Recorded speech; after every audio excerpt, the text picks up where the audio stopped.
The diamonds are forever.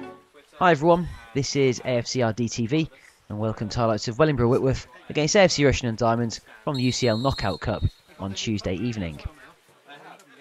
So with Diamonds drawing 2 and losing 1 of the last 3 games, it was important that the team got back to winning ways.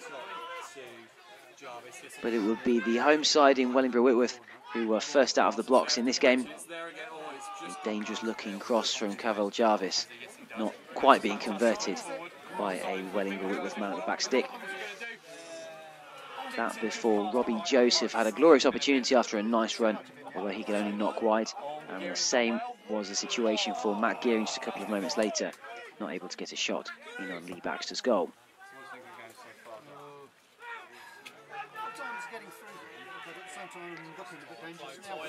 And with the game opening up slightly, it would be the home side that would go ahead. Cavell Jarvis finding room on the left-hand side and then smashing home 20 minutes in. Although the Diamonds would have a couple of their own opportunities. Debutant Liam McAnally with a nice ball forward through to Joel Gayassi, although he couldn't quite beat Baxter.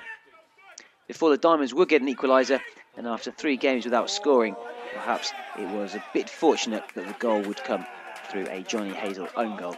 Matt Gearing with the free kick 37 minutes in. And a slightly odd period of play, Matt Finley giving the ball away, having quite comfortably caught a shot.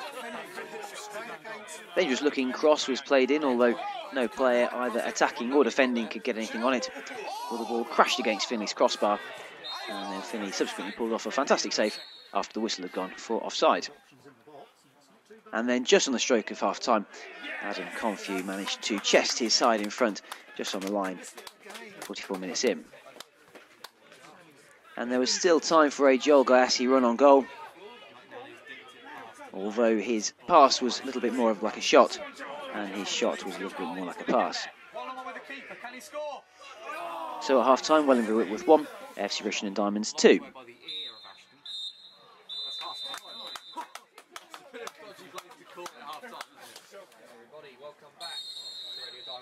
Diamonds would have the majority of the play in the second period, although they wouldn't be able to find the net again. There's Scott Joseph heading wide.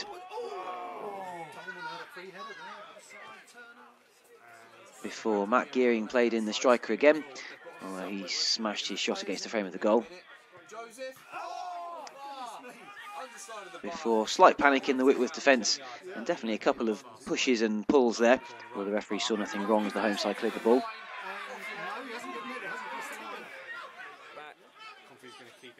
Before it was Joseph again who crashed another shot, this time well wide of goal, when the goal was rather gaping. And then Diamond's defence had to be on their best form to scramble clear Whitworth's best opportunity of the second half. Good save by Finley down low, and again, someone in the way, and again Whitworth's players will shoot.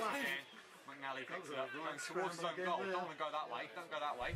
Then Diamond's latest effort on goal, this time by defender Jack Ashton, was again turned away by the Wellingborough defence.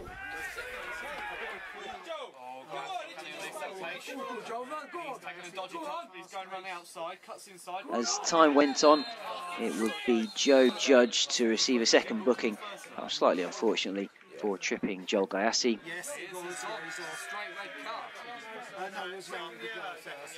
Although even with the extra man, the Diamonds would not be able to extend their lead. Again, Robbie Joseph with a shot, and again not quite managing to score.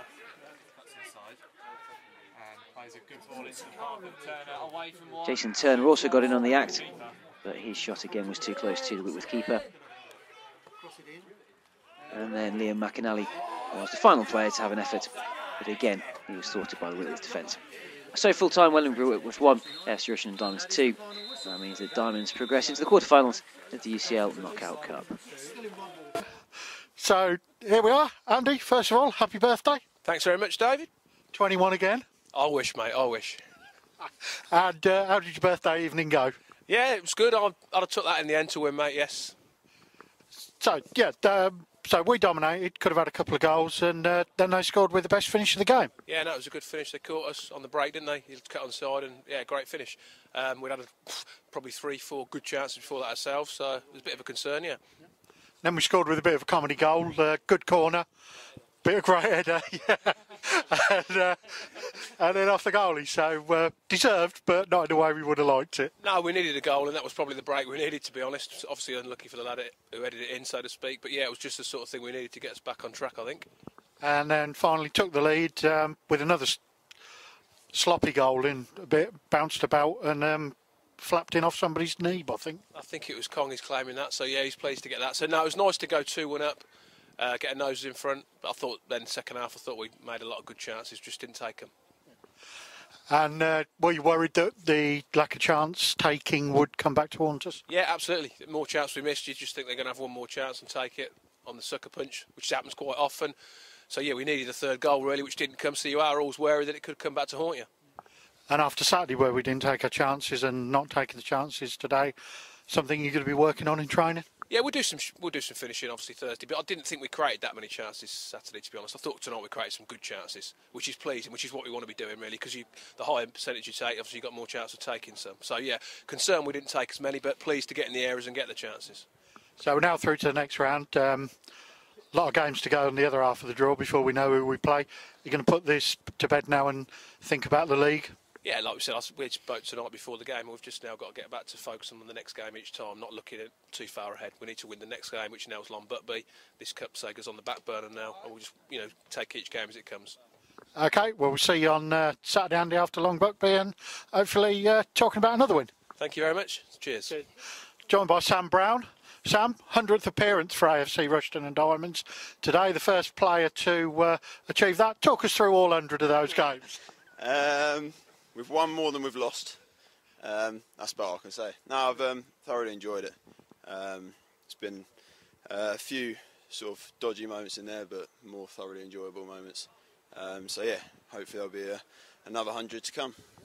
And any particular games stick out in your memory? Obviously going down to up to Newcastle was just a great experience for all the lads. Spencer away, getting promoted. Amesbury at home, that was probably more of a personal one for me. But yeah, they're probably the ones that stand out. And remind us how many goals you scored? 2. 2 in 2 seasons. 2 in 2 seasons, so what a season. Okay, right, everybody remembers the Amesbury one. You had that terrific run and then it hit on off your shin. Yeah. But when did the other one come? Because nobody got a clue when that is. 2 days later against Whitworths. Yeah, that one also came off my shin, but that was only about a yard out. So yeah, that was a slightly easier one. And what changes have you seen at the club? Management, players. Yeah, there's been a lot of changes, a lot of sort of infrastructure changes around the ground, which has been good to see. A lot of development, a lot of hard work's been put in. Obviously players come and go, but that's what you're going to get at this level. But yeah, one thing stayed the same is the fans have been there every week, so that's all we can ask for from them. It's been brilliant. And you feel you've developed as a player under Starms and now Andy and Paul? Yeah, I think I'm a young lad, so I'm going to be learning something every week, and I go out, I've learned stuff about my game today, how to play, things that I don't do well. So yes, I'm always going to be developing, so everyone does. And being honest, being realistic, and you can say this because nobody watches as soon as they hear me talk, how far up the ladder do you think you can go as a player?